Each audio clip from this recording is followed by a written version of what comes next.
여러분 안녕하세요. 성경의 이해 이제 12주차 수업을 시작하겠습니다. 오늘은 10과 공부할 차례죠. 우리 함께 제목을 읽어보겠습니다. 시작!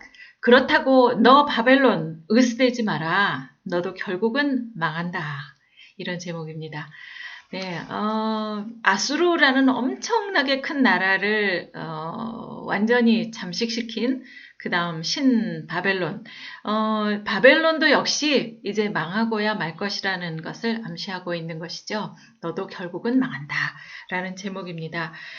우리가 지난번 국화 끝에서 앞으로 이 예레미야라는 선지서를 읽으면서 어느 부분까지만 읽으시고 그 다음에 또 나올 거예요 하는 말씀을 드린 기억이 날지 모르겠어요. 지금 우리는 조금 안절부절 그렇게 해야 맞는 것 같아요. 왜냐하면 예레미야 때문이죠. 앞으로 이 예레미야 공부가 10과에서 아주 중요하게 다뤄질 거거든요. 그리고 예레미야 공부와 함께 그 포로 시대에 바벨론으로 끌려갔던 다니엘과 에스겔까지 우리가 오늘 공부를 할 예정입니다. 오늘 그래서 여러분 성경을 미리 이제 좀 빨리 준비를 해 놓으시면 좋겠어요. 그리고 여기 표시를 여기저기 좀 왔다 갔다 할 거거든요. 성경을 확인하면서 해야 되기 때문에 제일 많이 보는 것이 이제 예레미야하고 다니엘, 에스겔 이렇게 볼 거라서 이렇게 표시를 좀 해놓으면 찾기가 쉬울 것 같습니다. 그래서 잘 이렇게 빨리 예레미야 또 다니엘 이렇게 찾으실 수 있도록 예레미야, 다니엘, 에스겔 이렇게 옆에 준비를 해 놓으시고 수업을 시작을 하시면 좋을 것 같아요. 여기 나와 있죠? 우리가 이제 다룰 성경 목록은 예레미야, 다니엘 그리고 에스겔에 나오는 그 포로 시대 이야기다. 이런 이야기입니다. 그 역사 시간이 흐르는 그 목록. 야, 언제 여기까지 왔는지 모르겠어요. 우리 다시 한번 처음부터 한번 꼽아볼까요? 창출, 민수, 사삼왕, 대라느. 지금 창출, 민수, 사삼까지 다 했고, 지금 왕을 하면서, 그러니까 열왕기 상 끝나고 하 부분 하면서 거의 맨 마지막 부분에, 열왕기는 왜 머리, 몸통, 꼬리 이렇게 세 부분이 있다 그랬잖아요. 지금은 어디쯤? 네, 꼬리 부분에 망해가는 이야기를 지금 하고 있습니다. 여기에 나오는 예언서들 중에서 특별히 예레미야, 다니엘, 에스겔 우리 공부하겠습니다 하는 순서라는 거죠. 예레미야, 다니엘, 에스겔. 이거는 빨간색인 거 보니까 무슨 서? 네, 예언서이죠. 세 권 다 예언서입니다. 자, 그래서 약자로 하면 예레미야는 램 이렇게 표시하고 단겔 이렇게 표시해서 우리가 기억하면 되겠습니다. 자, 오늘의 포인트부터 공부를 하죠. 오늘은 여기 친절하게 텍스트에 많이 써 있어서 우리가 차근차근 읽으면서 그 지나간 것들 그리고 앞으로 할 것들 예측을 해 보도록 하겠습니다. 제일 중요한 사실 하나만 얘기를 미리 하자면요. 열왕기 상하는 무슨 시대죠? 네, 왕정 시대라고 그래요. 왕정. 왕이 이렇게 착착착착 있는 거예요. 그런데 북이스라엘이 망했어요. 나라가 없어졌어요. 이제 모두 망해요. 남유다도 망할 거예요. 그러면 왕이 더 이상 없잖아요. 이제 나라는 없는 거예요. 그러면 그 다음부터 이어져 나오는 시대는 뭐라 그래야 될까요? 어디로 끌려갔어요? 바벨론으로 끌려갔죠. 그래서 뭐라 그럽니까? 포로 시대다 이렇게 얘기합니다. 그리고 중요한 사실은 이 왕정 시대가 완전히 끝나고 포로 시대가 시작된 게 아니라는 사실을 우리가 마음속에 잠깐 생각하고 조금 있다가 더 자세하게 설명을 드리겠습니다만 그 생각을 하고 시작을 해봅시다. 우리 137페이지 다 함께 읽어봅시다. 부분을 읽기 시작할게요. 천천히 읽으면서 지난 시간에 배웠던 거 한번 리마인드 하면서 지나갔으면 좋겠습니다. 자, 지난주에는 유다 말기 역사와 거기에 연결되어 있는 예언서들을 공부했습니다. 그런데 그 예언서 중에서 예레미야를 특별히 따로 살펴봤어요. 왜냐하면 유다가 멸망한 이후에 바벨론 포로 시대와 붙어있는 선지자가 예레미야이기 때문입니다. 그러니까 남유다가 멸망하고 그 다음 바벨론 포로 시대하고 같이 있는 그때를 같이 쭉 살았던 선지자가 예레미야이기 때문입니다. 그런 이야기죠. 또한 이 예레미야 스토리에 곧 이어서 다니엘과 에스겔도 연결시킬 줄 아는 안목이 있어야 합니다. 바벨론뿐만 아니라 나중에 바벨론을 무너뜨리는 어디요? 페르시아 시대까지 커버하는 연속성도 이해해야 합니다. 네. 그러니까 아수르가 있었고 바벨론이 아수르를 물리치고 바벨론이 들어왔잖아요. 나중에 이 바벨론은 누구한테 망해요? 네, 페르시아에게 망합니다. 나중에 메데바사 이렇게도 말을 하는데요. 거기까지도 이제 우리가 생각을 하고 있어야 되죠. 그래서 오늘 10과에서는 예레미야의 후기 활동과 다니엘 에스겔을 공부하려고 그래요. 이 공부를 하고 나면 세계의 역사가 흘러가는 중심에는 하나님의 주권적 통치가 있다는 사실을 알게 됩니다. 여기 중요한 부분이니까 밑줄 그어 놓으시면 좋겠어요. 세계의 역사가 흘러가는 중심에 하나님 나라의 주권적인 통치가 있다는 사실을 우리는 알게 된다. 이런 얘기입니다. 유다를 무너뜨린 바벨론, 너도 결국은 내 손 안에 있을 뿐이다 라고 하나님 말씀하시죠. 이 바벨론 대제국하고 유다 사이에 실제 역사가 있어요. 그러니까 몇 년도에 누가 어떻게 했고 누가 누굴 침공해서 어느 왕이 끌려가고 하는 것, 이런 것은 뭐라 그러죠? 실제 역사가 흘러가는 것이다 이렇게 얘기하고요. 그 다음 줄에 보면은 그 실제 역사를 미리 내다보고 예언하는 예언이 있더라 이 말입니다. 여기서 정말 중요한 것이 예레미야나 다니엘 같은 데서 중요한 사실은 뭐냐면 그 실제로 일어난 일, 그러니까 제가 지금 여기에 있는데 오늘 이 시간에 보니까 어떤 왕이 이렇게 되고 누가 쳐들어왔고 이런 거를 기록하면 그건 실제 역사라고 말을 할 수 있는 거죠. 그런데 제가 지금 2020년 2021년 이런 거를 보는 게 아니라 먼 훗날 2040년 이럴 때의 거를 막 미리 얘기를 한다. 이런 것은 예언이라는 거죠. 그래서 오늘 이 순간의 얘기를 기록하면 역사, 그리고 한참 후의 것을 이야기하면 예언 이렇게 되는데 다니엘이나 예레미야 여기에는 정말 망해갔던 유다와 또 그 포로로 끌려갔던 바벨론의 역사도 있고 또 그 이후에 예언도 있다 하는 이야기입니다. 그런데요, 놀라운 사실은 그 실제 역사가 예언대로 되더라 하는 이야기입니다. 정말 놀랍지 않습니까? 제가 지금 앞으로 한 20년 후에 정말 우리나라의 미래는 어떻게 될 것이다. 미국은 어떻게 될 것이다. 일본은 어떻게 될 것이다. 그래서 우리나라는 어떻게 해야 되고, 앞으로, 한국이 전 세계의 중심이 돼서 이렇게 통치할 거다. 막 지금 이렇게 얘기를 하면 누가 완전히 100% 믿기가 쉽지가 않을 거 아니겠어요? 그런데 예언자 선지자들은 자기네가 스스로 그렇게 말을 한 것이 아니라 하나님께서 그 사실을 보여주시는 거죠.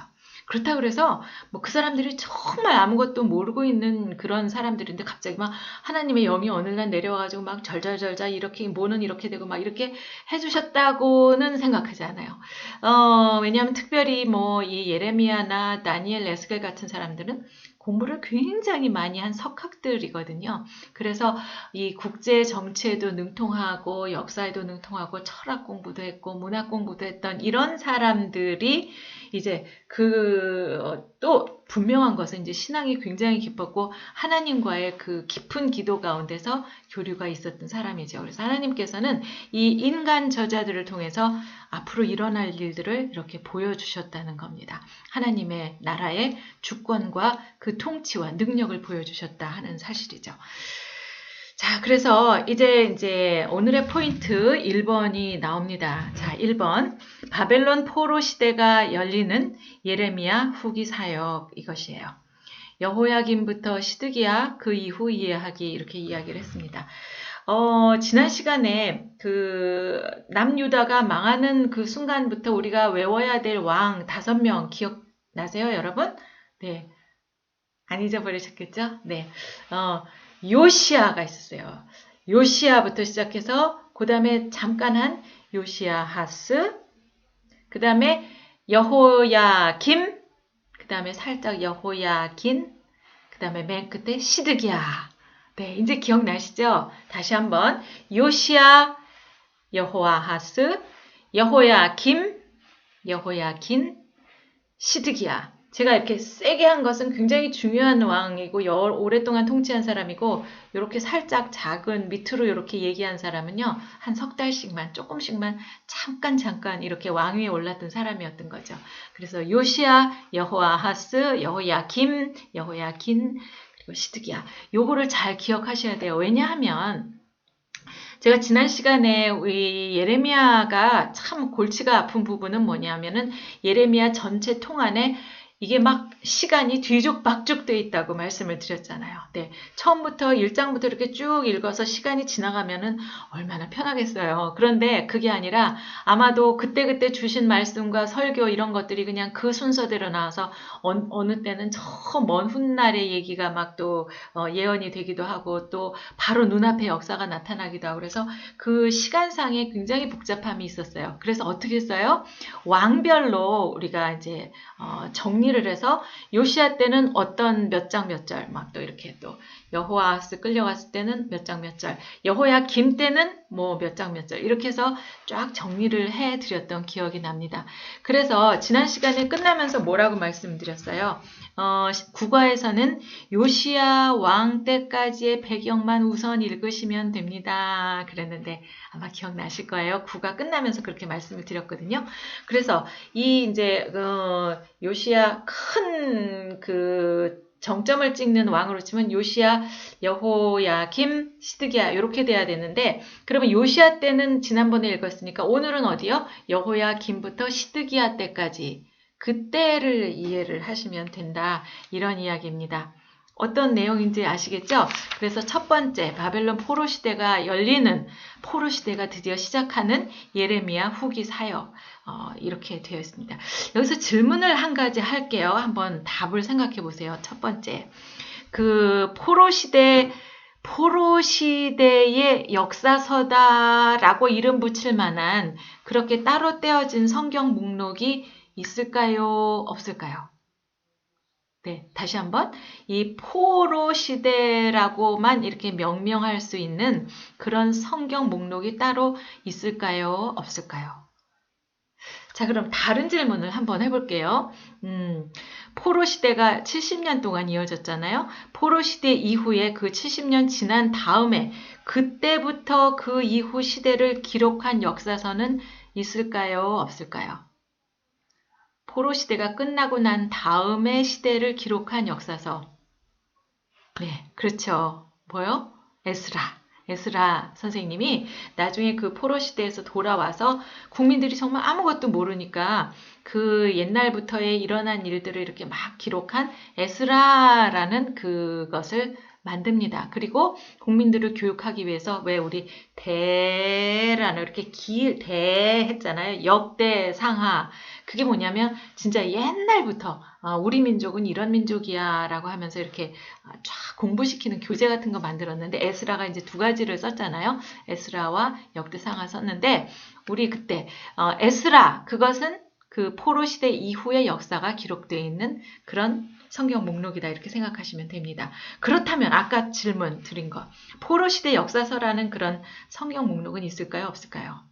네, 답은 no, 없어요.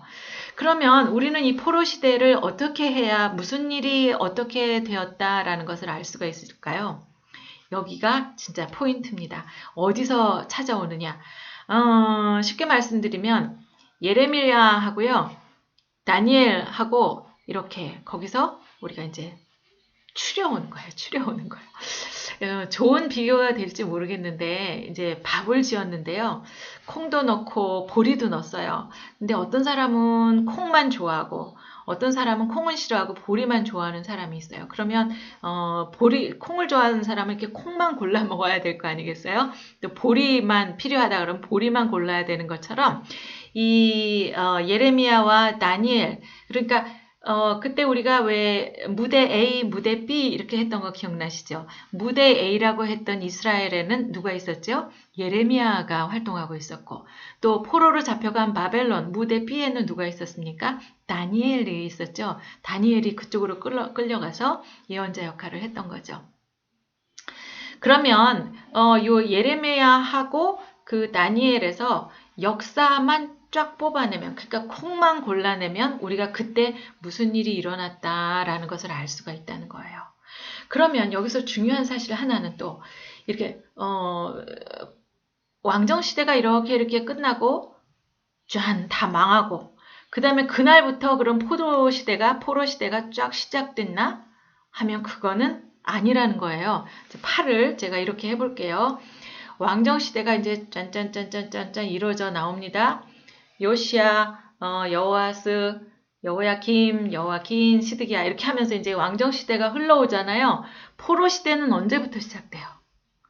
여호야김 왕 때부터 시작이 됩니다. 여기서부터 포로시대가 시작이 돼요.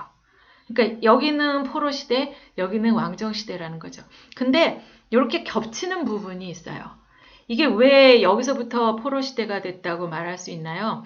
그 바벨론에서 느부갓네살이 침공해 오잖아요. 그래서 예루살렘을 점령하고 나서 그때 느부갓네살이 처음 침공했을 때 누구 데려가요? 다니엘 데려가잖아요.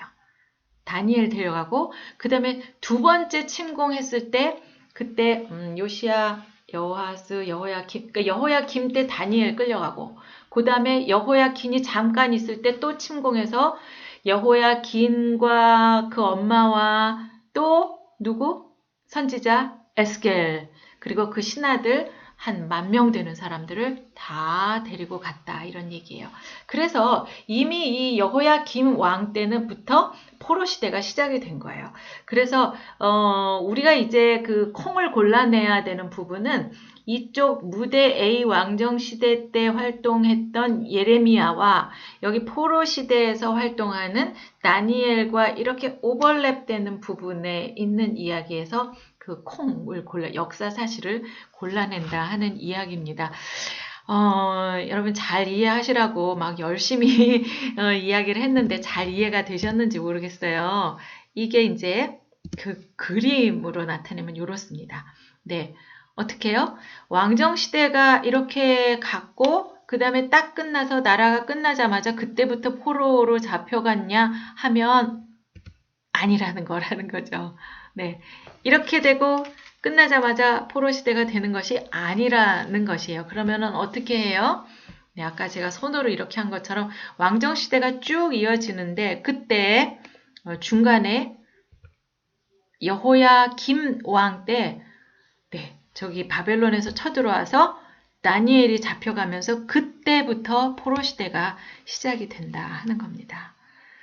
다니엘 한번 잡혀갔죠. 그 다음에 또 그 바벨론의 느부갓네살이 이스라엘 침공했을 때 그때 또 누구를 데려가요? 에스겔을 데려가요. 그래서 무대 A에는 왕정시대가 지금 진행이 여전히 되고 아직 안 망했거든요. 남유다 망하지 않았어요. 그래서 여호야김 왕 이즘에는 누가 활동을 한다고요? 무대 A에서는 예레미야가 활동을 하고 있어요. 그러나 저쪽에 이제 바벨론으로 다니엘이 잡혀가면서 포로 시대가 시작되고 그때부터는 무대 B 누가 활동을 합니까? 다니엘.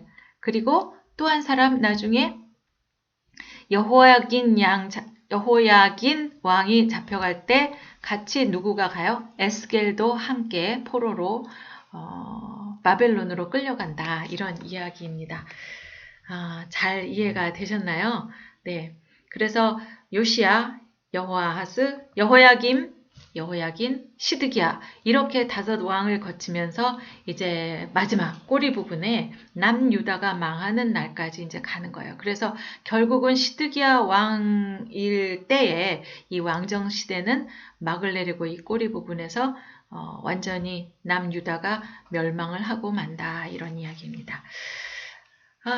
이제 이렇게 된 거 아시겠죠? 그래서 포로 시대는 왕정 시대가 완전히 끝났을 때가 아니다. 그래서 무대 A에서 활약했던 예레미야에 나오는 역사 이야기 발라내고 그 다음에 무대 B에서 활동하던 다니엘과 에스겔 사이에 있는 그 역사 이야기를 꺼내야지만 이 1번 바벨론 포로 시대가 열리는 예레미야 후기의 사역을 이해할 수가 있게 된다. 이런 이야기입니다. 그거를 하려면은 여호야김부터 시드기야 때까지 그때를 그 예레미야에서도 그 부분만 알면 그 포로 시대하고 오버랩되는 부분을 알 수가 있겠죠. 그리고 이어서 다니엘과 에스겔 이해하기. 다니엘하고 에스겔 또한 여호야김 왕부터 시드기야 그 이후 때까지 그 시대의 이해를 하시면 되겠습니다. 포로 시대의 역사를 추출해내는 것, 그리고 어떤 예언을 해서 그것이 실제로 역사 속에서 진짜 이루어졌는가 하는 것이 우리가 보는 뷰 포인트, 관건이라는 겁니다. 충분히 이해가 되셨겠죠? 자, 그러면 그 138페이지에 있는 다 같이 읽어봅시다를 한번 읽어보겠습니다. 자, 선지서인 예레미야에서 역사 정보를 찾아야 합니다. 그러니까 이것도 이렇게 그냥 이렇게 글씨를 읽을 때는 참 이해가 안 되는데 선지서, 우리 왜 아까 예레미야 이렇게 보였을 때 빨간 책이었잖아요. 빨간 책은 다 뭐였어요? 예언서 분류에 들어가는데 파란 그 초록색 동그라미는 역사서였잖아요. 근데 이 예레미야는 동그란 그 역사서 리스트에는 우리가 넣지 않았었어요.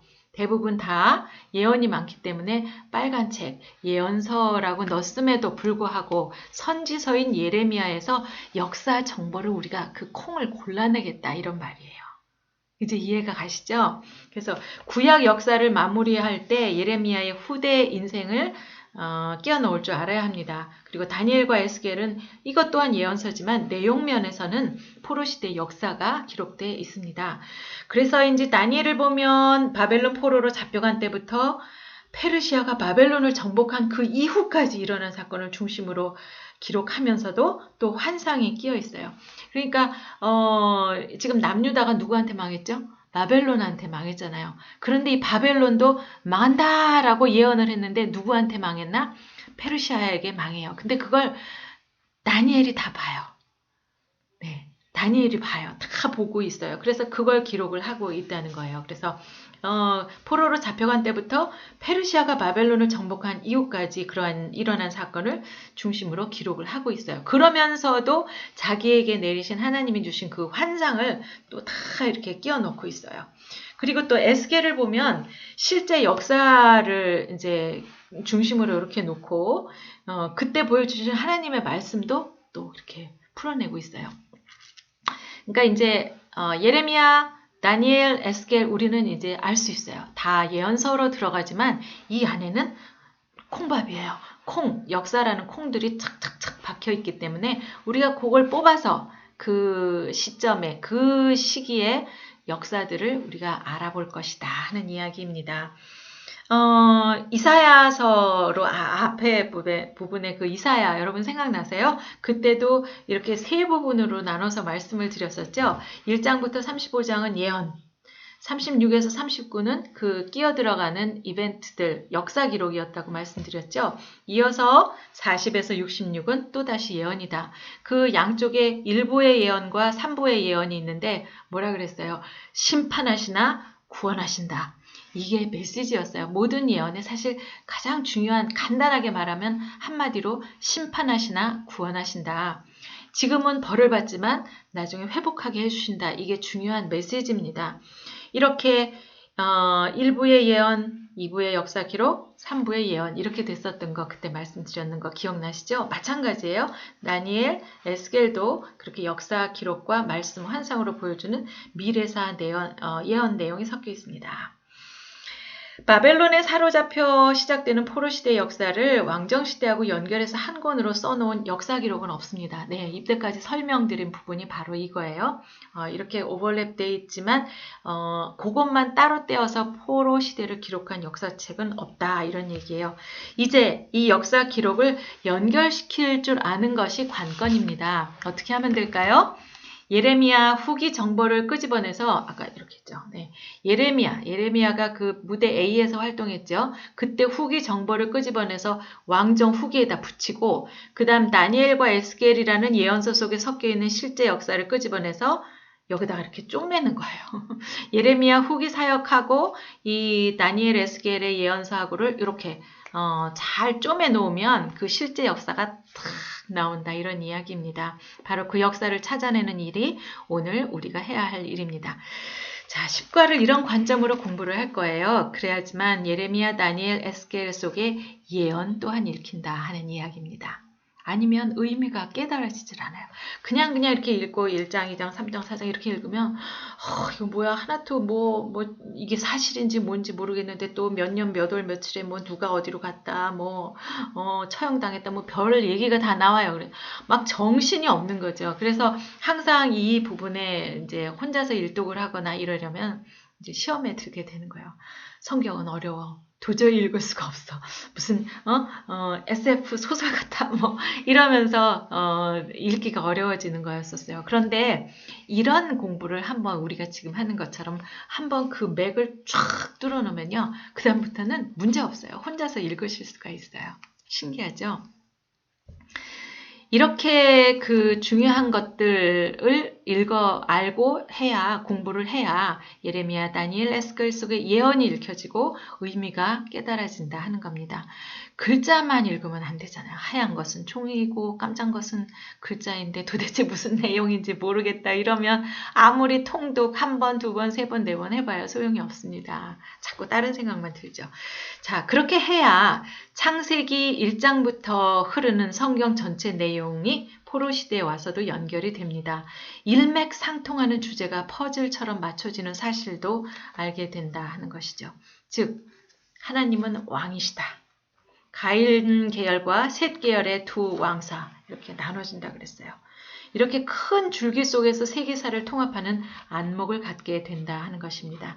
그래야 10과 제목도 이해가 됩니다. 10과 제목 보였죠? 그렇다고 너 바벨론 으스대지 마라. 너도 결국은 망한다. 이런 제목이었어요. 확 머리에 들어오죠? 다니엘 으스대지 마라. 너도 결국은 망한다. 네, 우리도 알아요. 자, 오늘 무슨 공부를 하게 될지 이제 아셨습니다. 이제 출발을 할 건데요. 스카치 테이프를 또 같이 읽어보겠습니다.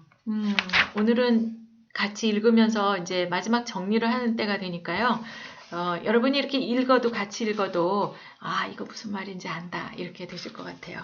자, 우리는 예레미야 선지자가 요시야 때부터, 그렇게 해서 요시야, 마지막 시드기야 왕까지, 요시야 때부터 유다 마지막 왕 시드기야, 그 이후까지 활동했기 때문에 계속 예레미야를 지금 읽고 있는 것입니다. 특히 여호야김 때, 또 시드기야 요 두 왕 때를 배경으로 해서 예레미야가 어떤 사역을 할 건지 자세히 공부하려 그래요.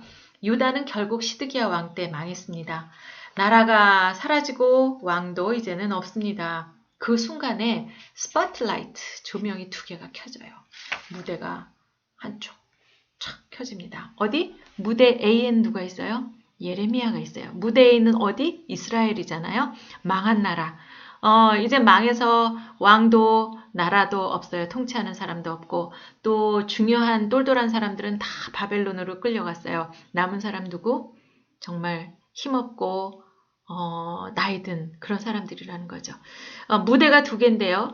A가 예루살렘, 또 하나는 무대 B 바벨론입니다. 자, 여기 두 무대 이야기를 합니다. 무대 A, 여기는 예루살렘. 국민은 조금 남아는 있습니다. 힘없고 병들고 늙은 국민들은 본토에 남아있어요. 이 이야기를 읽으면서 생각하면서 너무 마음이 아팠어요.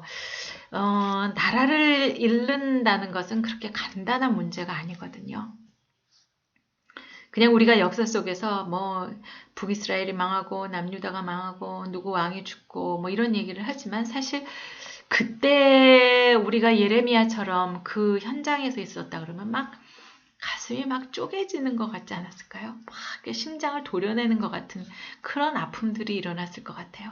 거기다가 이제 예레미야는 막 또 이후의 일을 하나님께서 예언하도록 주셔가지고 그 앞의 일을 다 보는데 사람들은 어리석어서 그걸 따라가지 않고 그렇잖아요. 힘들고 병들고 늙은 국민들만 본토에 남아있어요. 바벨론 종주국은 이들을 대상으로 정치를 하긴 해야 돼요. 전쟁으로 깨어져 버린 예루살렘 폐허를 새 시스템으로 변환시키려고 합니다. 그래서 느부사라단이라는 바벨론 사령관은 총독을 세워서 식민지를 안정시키려고 합니다. 그는 소위 친바벨론 계열인 예레미야에게는 우호적이었었어요. 예레미야는 사실 바벨론의 귀위에서 평안히 지낼 수도 있었습니다. 그러나 그는 남아있던 국민들을 지키고 싶었던 것이었습니다. 하나님은 망해버린 유다 본토 국민들을 예레미야를 통해서 끝까지 챙기시는 중이었던 거죠. 예레미야는 남아있던 본국 백성들 속에서 영적인 리더로 계속 활동하게 됩니다. 그래서 자꾸 예레미야한테 와서 물어보는 사람들이 있었어요. 그때 이제 우리 앞으로 어떻게 하면 돼요?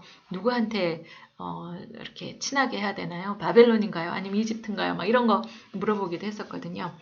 하나님의 통치 좌소였던 예루살렘 성은 무너졌지만 하나님은 누구를 통해서? 예레미야를 통해서 계속 일하고 계셨던 겁니다. 자, 이쪽 스파트라이트 하나 봤잖아요. 또 한편의 스파트라이트를 보겠습니다. 무대 B, 어디요? 여기는 바벨론. 국민들이 이동했습니다. 바벨론으로. 하나님은 잡혀가 있는 국민들도 걱정이셨습니다.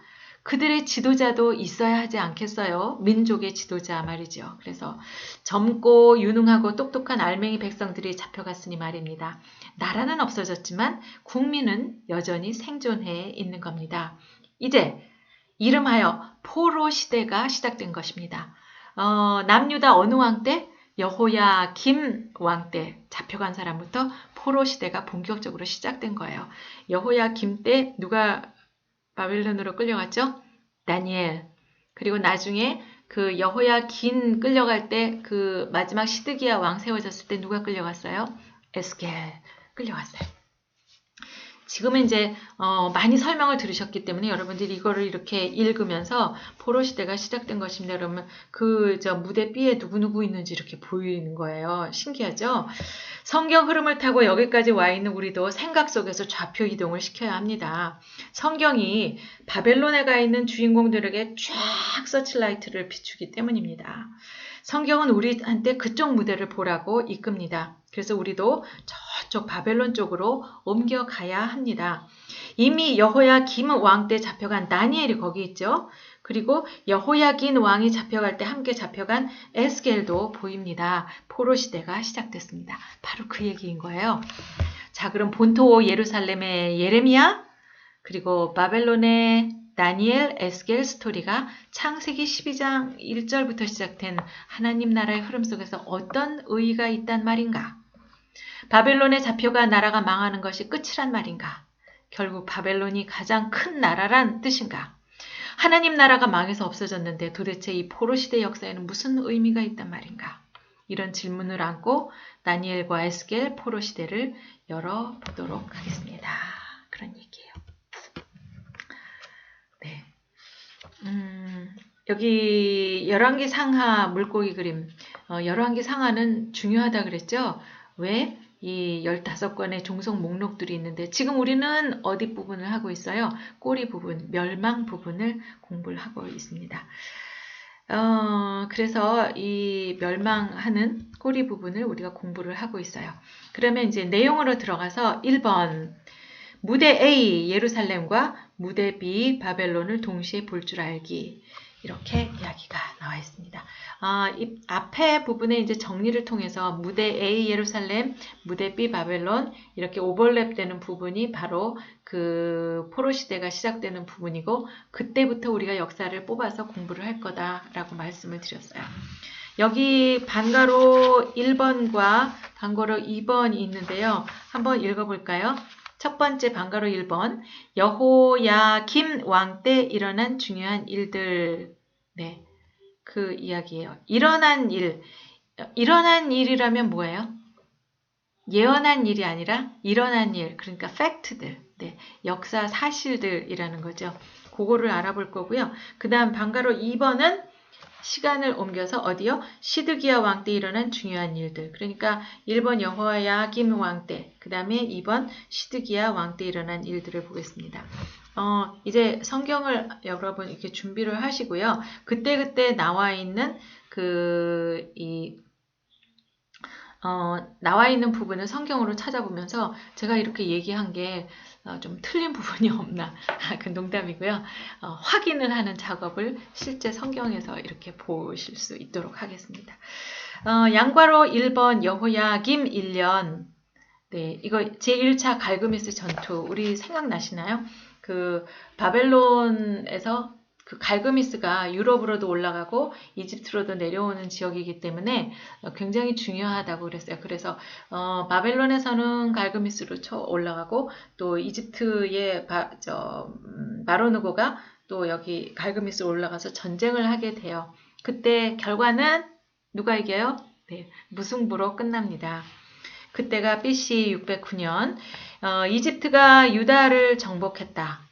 네, 그러니까 바벨론이 갈그미스로 올라가고 이집트가 이렇게 가면서 거기서는 갈그미스에서는 이제 무승부로 끝났는데 그 이제 이집트가 내려오면서 예루살렘을 이제 거쳐서 내려오잖아요. 그래서 이제 간섭을 하기 시작합니다. 이집트가 유다를 정복해서 바로누고가 어떻게 해요? 그때 그 자리에 있던 사람은 내려오게 하고 누구요? 여호아하스는 네가 왜 왕을 해? 네가 왜 거기서 나와? 하면서 치우고 누구를 올려놨어요? 여호야김 왕을 세워놨다. 이런 이야기입니다. 그리고 조공을 받기 시작해요. 그리고 이제 양과로 2번부터 드디어 포로 시대가 시작되는 것입니다. 언제요? 여호야김 왕 4년. 네.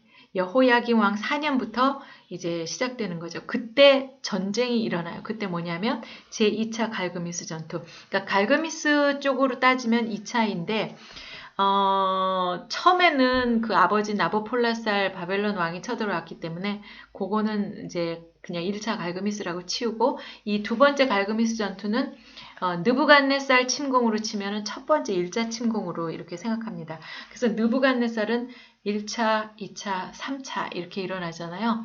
1차 때는 1차 때는 다니엘 잡아가고 2차 때는 에스겔 데려가고 3차 때는 완전히 유다가 망한 거 이렇게 기억을 하시면 됩니다. 자, 2차 갈그미스 전투이고요. 느부갓네살의 1차 침공에 해당되는 것이 여호야김 4년이었습니다. 바벨론의 느부갓네살이 이집트 유다를 정복해요.